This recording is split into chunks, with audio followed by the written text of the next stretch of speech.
पाकिस्तान से इस वक्त की बड़ी खबर, एक के बाद एक धमाकों से दहला है पाकिस्तान का जो ग्वादर इलाका है, उसमें लगातार एक के बाद एक कई धमाके सुनाई दिए गए हैं। इन धमाकों की आवाज कई किलोमीटर तक सुनाई दी।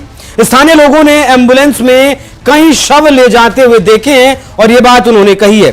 मौके पर बड़ी संख्या में पाकिस्तानी फौज की मौजूदगी देखी गई है।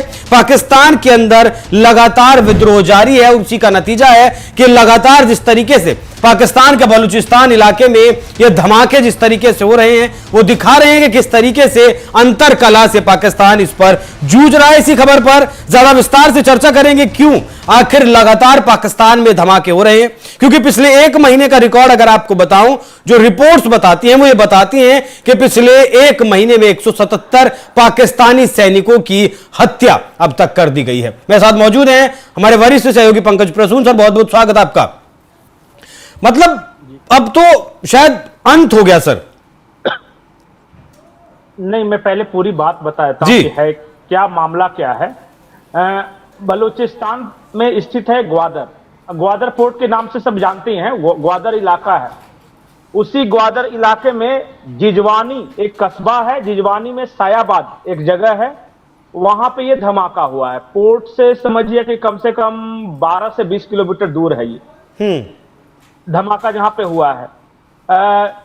अचानक स्थानीय लोगों ने कहा कि इस धमाके की आवाज मीलों दूर सुनाई दी है, और बाद में जो खबर आ रही है वहां से कि पाकिस्तानी फौज का कोई कारवां जा रहा था जी, वो जो एक के बाद एक ट्रक लगे होते हैं ना, उसी में ये धमाके हुए हैं। अब इसके बाद बहुत सारे डेड बॉडीज को ले जाते हुए देखा गया है। एम्बुलेंसेज वहां पहुंचे हैं। अब कितने पाकिस्तानी सैनिक मरे हैं, किसने ये धमाके किए, कितने घायल हैं, इस बारे में आधिकारिक रूप से कुछ नहीं बताया जा रहा। ये पूरा मामला छुपाने की कोशिश की जा रही है पाकिस्तानी फौज की तरफ से। लेकिन जो स्थानीय लोग हैं वो कह रहे हैं कि करीब 7 से 8 एम्बुलेंसेज हमने देखे हैं जो कि डेड बॉडीज को ले जा रही है। अब पता नहीं उसमें एक में कितने एम्बुलेंस में कितने डेड बॉडीज थे, कितने घायल थे, इस बारे में कोई जानकारी नहीं दे रहा। अचानक उस पूरे एरिया को कॉर्डन ऑफ कर दिया गया है और लोगों को या मीडिया को जाने की इजाजत नहीं दी जा रही है। आप जो भी तस्वीरें देखेंगे दूर से वो धुएं का जो गुबार उठता दिख रहा है वो है। ये जिजवानी इलाका है, सायाबाद वो जगह है जहां पे ये धमाके हुए हैं। दो लोग 3-4 तरह की बातें कर रहे हैं वहां पे। क्या पहली बात ये है कि बलूच लिबरेशन आर्मी का ये धमाका नहीं है, क्योंकि बलूच लिबरेशन आर्मी कभी भी ट्रकों के अंदर ये इस तरह का ब्लास्ट नहीं करती। वो क्या करती है कि रास्ते में लगा देती है नीचे लैंडमाइंस टाइप का, और वहां दूर से रख के उड़ाते हैं, उसके वीडियो बनाते हैं और बाकायदा वो वीडियो जारी करते हैं। इस बार बलूच लिबरेशन आर्मी ने वीडियो वगैरह कुछ जारी नहीं किया है, किसी ने नहीं। हाँ, ये दूर से जो स्थानीय लोगों ने जो तस्वीरें ली है उसी का है, किसी को जाने ही नहीं दिया जा रहा है। और बहुत तेज धमाका था, मीलों दूर सुनाई दी है। दूसरा शक टीटीपी पर है। हाल के दिनों में आपने देखा है कि टीटीपी एक नए तरीके का इसको ड्रोन्स का इस्तेमाल कर रहा है हमले के लिए। मेरी आवाज आ रही है? हेलो हेलो, मैं ये कह रहा हूं कि ड्रोन्स का इस्तेमाल कर रहा है टीटीपी। तो ये टीटीपी ड्रोन्स का इस्तेमाल कर रहा है, इसका मतलब कि इतना तेज धमाका तो नहीं हो सकता। तो आखिरी बात ये कही जा रही है कि अब वहीं के कुछ जो पत्रकार हैं वही कह रहे हैं कि ये मोसाद का कोवर्ट ऑपरेशन है। मोसाद का वहां से क्या कनेक्शन? मैं बता रहा हूं, वो बताया ये जा रहा है कि ईरान से जो यूरेनियम, संवर्धित यूरेनियम जो हटाया गया है ना अमेरिका के अटैक से पहले, वो इसी इलाके में जाकर छुपाया गया है। रेगिस्तान है पूरा वो जहां पे ये सब हुआ है। और वहां से आप देखिएगा तो कुछ ज्यादा लोग भी नहीं रहते, बहुत कम है वहां पे। तो ये आशंका जता रहे हैं कि देखिए यहां पर कुछ तो ऐसा बड़ा था कि पिछले कुछ दिनों से बहुत सारे आर्मी वाले आ जा रहे थे वहां पे। तो उसी में से ये धमाका हुआ है। अब ये मोसाद का है या नहीं है, या क्या टीटीपी ने किया है या बलूच लिबरेशन आर्मी ने किया है, अभी तक जब तक ऑफिशियल जानकारी नहीं आती हम कुछ कह नहीं सकते। ऑफिशियल जानकारी नहीं आती तब तक कुछ कह नहीं सकते। सर देखिए, जिस तरीके से पाकिस्तान का रवैया इस युद्ध के दौरान रहा है, क्या ईरान भरोसा कर सकता है पाकिस्तान के ऊपर? अपना यूरेनियम पहुंचा सकता है पाकिस्तान में? क्या सुरक्षित है ये? नहीं, पाकिस्तान में ईरान भरोसा करता है या नहीं करता है, लेकिन बहुत सारे लोग ये कह रहे हैं कि अभी जो फिलहाल जो युद्ध हुआ है ना, खास करके अमेरिका ने जो हमला किया है वो एक फ्रेंडली फाइट था। ईरान को पहले बता दिया गया था कि देखो हम एक ड्रॉप करेंगे और उसके बाद तुम रिटेलिएट करना, वो भी बता के करना कि कतर में अल उदीद एयरबेस पे करना है। दोनों ने एक एक अटैक किया और दोनों ने कहा कि भाई ये सिंबॉलिक था, से हम लड़ना नहीं चाहते। तो आशंका इस बात की जताई जा रही है कि जब अमेरिका ने पहले ही ईरान को अगर बता दिया कि हम आपके न्यूक्लियर साइट्स पर अटैक करने वाले हैं, तो उन्होंने जो संवर्धित यूरेनियम है, जो यूरेनियम आइसोटोप 235 है, उसको वहां से रिप्लेस कर दिया और ईरान में कहीं नहीं रखा।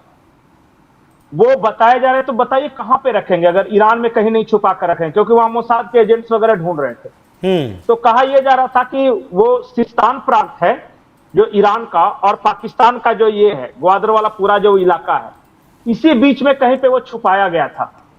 रेगिस्तान है, कोई लोग नहीं रहते, बियाबान है, आप देखोगे तो बड़े बड़े पहाड़ है जहां पे कुछ वेजिटेशन नहीं है। तो कहा यह जा रहा है कि हो सकता है कि मोसाद को यह जानकारी मिल गई हो, इसलिए किस तरह का कोई कोवर्ट ऑपरेशन करके इसको डिस्ट्रॉय करने की कोशिश की गई हो। ठीक है, ये इसलिए कह रहे हैं, ये इसलिए ये आशंका जताई जा रही है कि पिछले कुछ दिनों से इस इलाके में लगातार पाकिस्तानी आर्मी की चहलकदमी या मूवमेंट थोड़ा बढ़ा हुआ था। अब क्यों बढ़ा हुआ था ये किसी को नहीं पता। या तो पाक आर्मी वहां पे कुछ कर रही थी जिसके बारे में जानकारी लीक ना हो, वो कोशिश कर रही है, या फिर ये जो आशंका जता रहे कुछ तो सीक्रेट उस इलाके में हो रहा था कि जहां पर ये धमाका हुआ है, धमाकों के बाद अचानक देखेंगे कि कार्डन ऑफ कर दिया गया है। अब क्या कर रही थी पाक फौज, कहीं सही में जो आशंका जता रहे वो है या नहीं है, किसी को नहीं पता। जो ऑफिशियल जानकारी यह है कि धमाका हुआ है, कई एम्बुलेंसेस देखे गए हैं, कई डेड बॉडीज देखे गई है और धमाका बहुत स्ट्रांग था, मतलब लोकल आईडी धमाका नहीं था ये। ठीक है, अगर एक मिनट के लिए ऐसा मान ले कि पाकिस्तान में एक तरफ तो अंतरकला में बलूचिस्तान है, टीटीपी है, और अगर मोसाद भी अब कोवर्ट ऑपरेशन वहां करने लगती है, तब पाकिस्तान के लिए कितना बड़ा खतरा यह है, अगर ऐसा है तो? नहीं, देखिए ऐसा नहीं है कि पाकिस्तान जो है मोसाद की पहुंच से दूर है। खास करके ईरान से सटा हुआ इलाका जो है, वहां पे ऑलरेडी बहुत दिनों से ये सब काम चल रहा है। आपको याद होगा कि ईरान से पकड़कर कुछ जासूस पाकिस्तान लाए जाते, जैसे भारत जो है, एक जो जाधव वाला जो केस हुआ था जी, कुलभूषण जाधव, पता चला, हाँ, कुलभूषण यादव को ईरान से पकड़कर किडनैप करके लाए थे। तो कहने का मतलब यह है कि वो बॉर्डर बहुत पोरस है, कोई भी आ रहा है। अब बहुत बड़ी संख्या में जो पाकिस्तानी जो उस इलाके में रहते हैं पेट्रोलियम की तस्करी करते हैं, ईरान से सस्ता तेल लाया और पाकिस्तान में महंगा बेचा, ये काम करते हैं बाइकों पे भरकर, ट्रकों पे भरकर। तो वो समझिए वहां बहुत बड़ा, ये नहीं है कि कोई नहीं आ सकता या मोसाद की पहुंच से दूर है। अगर सचमुच पाकिस्तानी फौज वहां कुछ ऐसा कर रही थी कि जो किसी की आंखों में चुभ रहा था, अब किसने किया है नहीं पता। पाकिस्तान की तो आदत है, वो तो रॉ पे इल्जाम लगा रहा है, तो रॉ ने किया, अज्ञात बंदूकधारियों ने किया, कुछ बलूच लिबरेशन आर्मी ने किया, टीटीपी ने किया, मोसाद ने किया, किसने किया ये नहीं पता, पर इतना पता है कि कई पाकिस्तानी सैनिक मारे गए और कुछ तो ऐसा है जिसे छिपाने के लिए इन लोगों ने पूरे इलाके को कार्डन ऑफ करके रखा है। ठीक है, अब क्या है ग्वादर में ये हमें नहीं पता। बिल्कुल सर, इस मामले में कुछ जानकारी अगर आपको और मिलेगी तो हमें जरूर बताइएगा।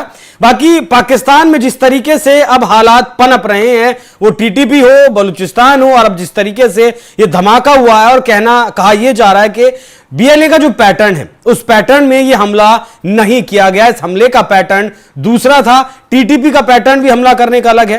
पाकिस्तानी सैनिकों को बीएलए सिर्फ पाकिस्तानी सैनिकों को निशाना बनाती है, बात बिल्कुल ठीक है, लेकिन उसका पैटर्न ये नहीं है। अब ये बदला हुआ पैटर्न जो है वो मोसाद का कोवर्ट ऑपरेशन है या कुछ कोई प्लान वहां फेल हुआ है, कुछ ऐसी चीज हुई है। जी, मैं ये कह रहा था कि बीएलए का पैटर्न इसलिए नहीं है क्योंकि ये बहुत तेज धमाका था। वो लोकल आईडी का जो इस्तेमाल करते हैं ना बीएलए वाले गाड़ियों को उड़ाने के, वो नहीं था, ये उससे बहुत ज्यादा पावरफुल था। आप धुआं देख रहे हैं ना, मतलब बहुत ज्यादा है उससे। इस तरह के विस्फोटक बीएलए के पास अब तक तो इस्तेमाल नहीं किए गए, कहीं से उन्हें मिल गया हो। अगर पहला अटैक हो तो फिर कह नहीं सकते। बिल्कुल, और हमने पहले भी देखा वीडियोस में किस तरीके से बीएलए पाकिस्तानी सेना के वाहनों को उड़ाती है। इतना धुआं या फिर इतना मजबूत, इतना बड़ा धमाका नहीं होता है। अब देखना दिलचस्प रहेगा कि क्या संभावनाएं बनती हैं और पाकिस्तान ने क्या कोई नई मुसीबत मोल ले लिया। पंकज जी, बहुत बहुत धन्यवाद आपका जानकारी में जुड़ने के लिए हमारे साथ। बाकी दर्शकों, आप इस विषय पर क्या राय रखते हैं, कमेंट कर जरूर बताइएगा। नमस्कार।